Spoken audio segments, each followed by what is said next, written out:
হঠাৎ করে একটা মহিলা দূরের থেকে আওয়াজ, ও নবী আমার। সব সাহাবীর লাশ বিনা গোসলে দাফন করেন, কিন্তু আমার স্বামীর লাশ বিনা গোসলে দাফন করবেন না। নবী আমার বলে, তুমি কে? বলে, ও পয়গম্বর, আমি হইল আপনার আদরের হানজালার নব স্ত্রী। বলে, আমার হানজালা কোথায়? নবী বলতেছে, ওর তো বাসর করে থাকার কথা। হানজালার স্ত্রী কাঁদতেছে আর বলতেছে, নবী আমার, হানজালা তো আপনার প্রেমে বড় পাগল। বিবাহের রাতে গোসল ফরজ। ওরে নবী আমার। হানজালা যখন শুনছে যেই নবী দুনিয়াতে নাই, যেই নবীর জন্য আমি এত বড় পাগল, ও মায়ার নবী আমার, হানজালা গোসলটা পর্যন্ত করে নাই আমার থেকে শেষ বিদায় নিয়া তরবারিটা ঘরের দিকে নিয়ে যুদ্ধের ময়দানে হাজির। ও নবী আমার, যুদ্ধ করতে করতে দেখেন আপনার হানজালা আসেনি। নবী আমার আশেপাশে তাকায় দেখে অনেক সাহাবীদের দেখা যায়, হানজালাকে দেখা যায় না। নবী নিশ্চিত হয়ে গেল হানজালা নাই, হানজালা শহীদ বরণ করেছে। হানজালার লাশটা শহীদের কাতারে শামিল হয়ে গেছে, হানজালার দেহটা শহীদি কাতারে শামিল হয়ে গেছে।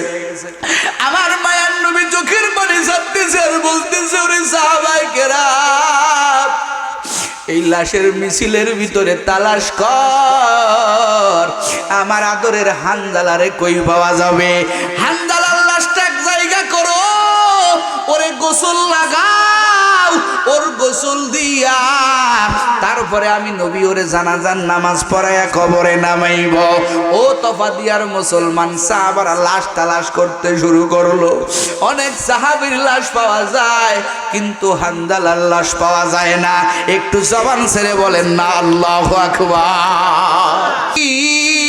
মাথা মুবারকের ভিতরে ওই লোহার টুপিটা ভেঙে আমার মায়ার নবীর মাথা মুবারকে ঢুকে যায়। বেঈমানরা মনে করে আব্দুল্লাহর বেটা মোহাম্মদ মরে গেছে।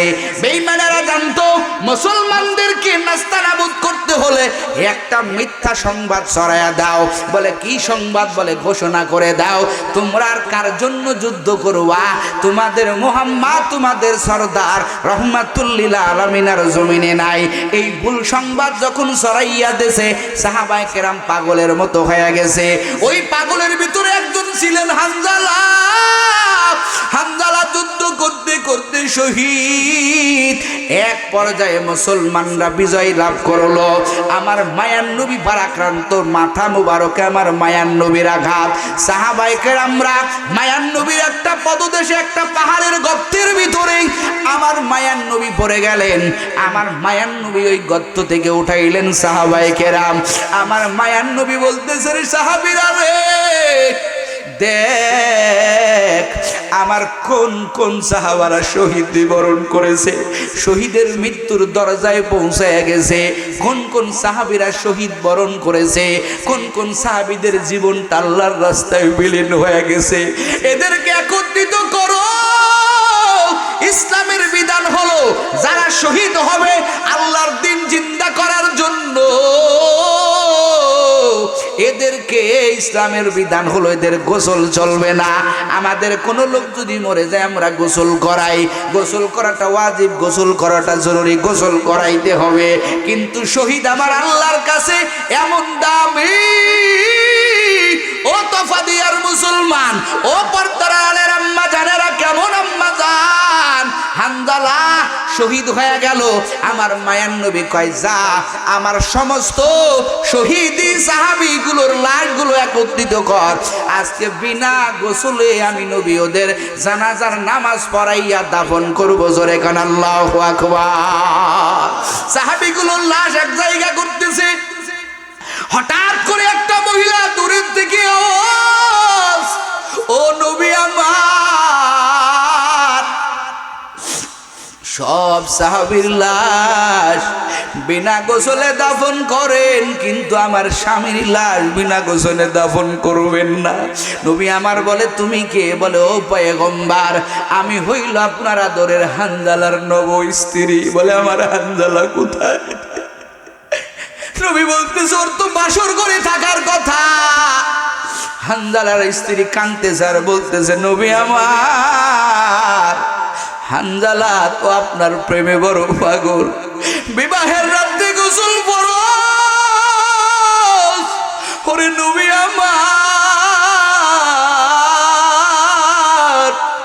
হানজালা যখন শুনছে যেই নবী দুনিয়াতে নাই, যেই নবীর জন্য আমি এত বড় পাগল, ও মায়ার নবী আমার, হানজালা গোসলটা পর্যন্ত করে নাই আমার থেকে শেষ বিদায় নিয়া তরবারিটা ঘরের দিকে নিয়ে যুদ্ধের ময়দানে হাজির।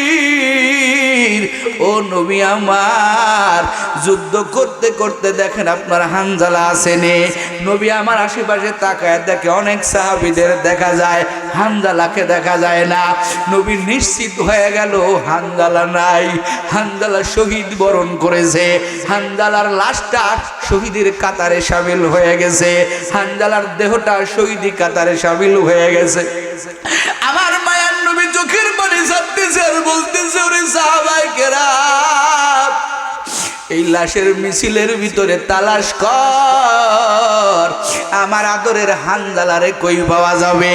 হানজালার লাশটা এক জায়গা করো, ওরে গোসল লাগাও, ওর গোসল দিয়া তারপরে আমি নবী ওরে জানাজার নামাজ পড়াইয়া কবরে নামাইব। ও তফাদিয়ার মুসলমান সাহাবারা লাশ তালাশ করতে শুরু করলো। অনেক সাহাবীর লাশ পাওয়া যায়, কিন্তু হানজালার লাশ পাওয়া যায় না। একটু জবান ছেড়ে বলেন না আল্লাহু আকবার। নবী আমার তালাশ করাইতেছে, হানজালার লাশ নয়। নবী আমার চিন্তিত, হানজালা কই? আমার আল্লাহ পাক বলে, জিবরাইল যা যা, আমার নবীর সুসংবাদটা দিতে দেরি করিস না, যা। হানজালা তো শুধু আমার নবীর পাগল না, হানজালা তো শুধু আমার দোস্তের পাগল না, হানজালা তো আমি আল্লাহরও পাগল করে ছাড়ছে। আমার দিন বাস্তবায়ন করার জন্য ফরজ গোসলটা পর্যন্ত জরুরি মনে করে নাই, আল্লাহর দিন চিন্তা করা জরুরি মনে করছে। ও নবীর উম্মতেরা, ও তফাদিয়ার মুসলমানেরা, আজকে তুমি তোমার সংসার উন্নতি করতে জরুরি মনে করছো, আজকে তোমার বিল্ডিং একটা আছে আর একটা বিল্ডিং করা জরুরি মনে করছো, কিন্তু তোমার থেকে, তোমার বিবির থেকে, তোমার সন্তানের থেকে আস্তে আস্তে দিন বিলীন হয়ে যাইতেছে। তুমি সব লাইনটা জরুরি মনে করতেছো। কপাল এতটাই খারাপ আর দিল এতটাই শক্ত হয়ে গেছে, আর তোমার এমন অবস্থা হয়ে গেছে, দুনিয়ার সব জরুরি মনে করতেছো, আল্লাহর দিন জিন্দা করা জরুরি মনে করতেছো না। কথা কন ঠিক না বেঠি? আল্লাহর দিন জিন্দা করা জরুরি মনে করতেছো না। হানজালা রাদিয়াল্লাহু তাআলা আনহু, মায়ার নবীর কাছে জিবরাইল হাজির। মায়ার নবীরে কয়, পয়গম্বর, হানজালার লাশ দুনিয়াতে নাই। নবী কয়, কোথায়? আমার পয়গম্বরের কাছে বলে, নবী আমার আল্লাহ আসমান থেকে ফেরেশতাদেরকে দেয়া হানজালার লাশটা আমার আল্লাহ জান্নাতের বাড়িতে ঢুকাই দিয়েছে। আল্লাহু আকবার বলেন। ওই জান্নাতের ভিতরে হানজালার লাশ ঢুকাইয়া জান্নাতের পানি ফেরেশতাদের জামাত বানাইয়া আমার আল্লাহ, কারণ হানজালার কলবটা বড় দামি কলব, হানজালার দিলের ভিতরে দুনিয়ার মানুষ শহীদ বলবে, এই জিনিসটা হানজালার ভিতরে নাই। হানজালা কলব দিয়ে আমার নবীরে মহব্বত করেছে, হানজালার দিল দিয়া আমার আল্লাহকে মহব্বত করেছে, এই জন্য হানজালা কবুল হয়ে গেছে। হানজালার লাশ জমিনে খুঁজে পাইবেন না। আমার আল্লাহ স্পেশাল ফেরেশতা বাহিনী দিয়া হানজালার লাশের গোসলের ব্যবস্থা জান্নাতের বাড়িতে আমার আল্লাহ করে দিয়েছে। সুবহানাল্লাহ, জোরে বলেন মিয়া। হানজালার গোসল হইতেছে, যত টাইম আমার আল্লাহ পাঠাইয়া দিবে। হঠাৎ করে এক সাহাবী আল্লাহু আকবার। হানজালার লাশ পাওয়া গেছে রে নবী। নবী আমার আগাইয়া দেখে হানজালা শহীদ হয়ে গেছে। হানজালার মাথার চুল দিয়া টপ টপ করে পানি পড়তেছে, জান্নাতি পানি। আল্লাহু আকবার বলে। একজন মাত্র শহীদ আছে ও তবা দিয়ার মুসলমান, যিনি মৃত্যুর উপরে, শহীদ মৃত্যুর উপরে, জান্নাতে যাওয়ার আগে, দুনিয়াতে দাফন হওয়ার আগে একজন শহীদ আছে, যিনি জান্নাতের পানি দিয়া গোসল করে তার উপরে কবরে গেছেন। এই লোকটা কেউ না, মায়ার নবীর প্রিয় সাহাবী হযরতে হানজালা রাদিয়াল্লাহু তাআলা আনহু। নবী আমার দেখতেছে হানজালার মাথা দিয়া পানি টপ টপ করে পড়তেছে। আমার নবী হানজালাকে বললেন গোসল, কারণ হানজালা দুনিয়া থেকে জান্নাতের গোসল পাইয়া কবরে গেছে। এই মর্যাদা শুধু হানজালার নাই রে মুমিন। হানজালার ওই যে বিবাহের রাত্রে স্ত্রীর সাথে সহবাস হয়েছে, ওই স্ত্রীর গর্ভের ভিতরে একজন সন্তান ছিল। জোরে করেন আল্লাহু আকবার। এই সন্তানের জন্ম হয়েছে কিতাবের ভিতরে পাওয়া যায়, কোন সাহাবীর নামের শুরুতে গোসল নাই। এই হানজালার স্ত্রীর গর্ভের ভিতরে যেই সন্তানটা আমার আল্লাহ দান করেছিলেন, ওই সন্তানটার নামের শুরুতেও বলা হয় ইবনে গোসল। ওই হানজালার সেই সন্তান, যেই হানজালার গোসল আমার আল্লাহ জান্নাত থেকে করাইয়া কবরে নিয়েছেন। চিল্লায় এখন আল্লাহু আকবার। হাদিসের ভিতরে পাওয়া যায় হানজালার সন্তানের নামের শুরুতে ইবনে গোসল লাগানো। আল্লাহু আকবার বলেন। আমার আল্লাহ হাসরের ময়দানে ডাকবেন, ও আমার আদরের বান্দা বান্দি আসো। শহীদদেরকে ডাকবেন, শহীদ রে তোর শহীদ তো আমি আল্লাহর জন্য হয় নাই। শহীদ এবার আর কথা বলবে না, বলবে যা তোর ঠিকানায় জাহান্নাম। আবার আমার আল্লাহ পাক সালেহ আমল করনেওয়ালারে ডাকবেন, ও আমল করনেওয়ালা কি করছো বলো। বলে আল্লাহ বহু আমল করেছি। আল্লাহ পাক বলবেন না না, এই আমল আমি আল্লাহর জন্য করো নাই। দরিয়াতে নামাজ পড়ছেন মানুষ তোমারে নামাজি বলবে, মুসল্লি বলবে। আছে না নাই? কথাখান আছে না নাই? নির্বাচনের সময় দেখবেন ক্যান্ডিডেটটা মসজিদ ছাড়ে না। কথা হয় না? আপনাদের দিক হয় না? ক্যান্ডিডেটটা মসজিদ ছাড়ে না।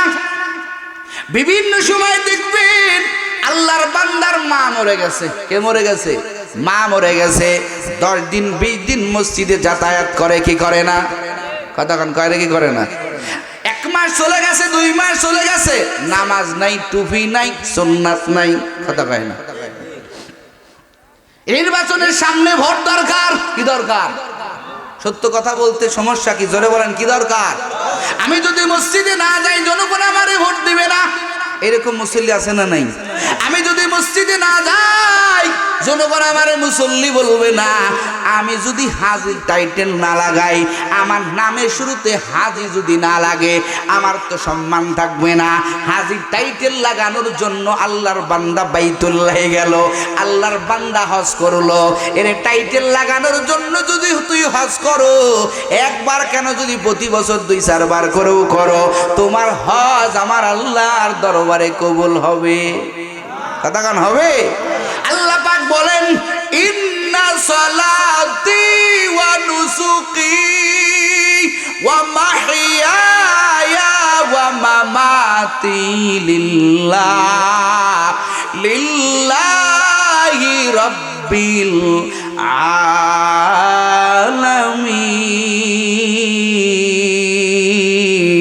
আলামিন। বান্দা তোমার নামাজ, বান্দা তোমার রোজা, বান্দা তোমার হজ, বান্দা তোমার যাকাত, যত ইবাদত আছে সব একজনের জন্য করতে হবে। তিনি কে? আরো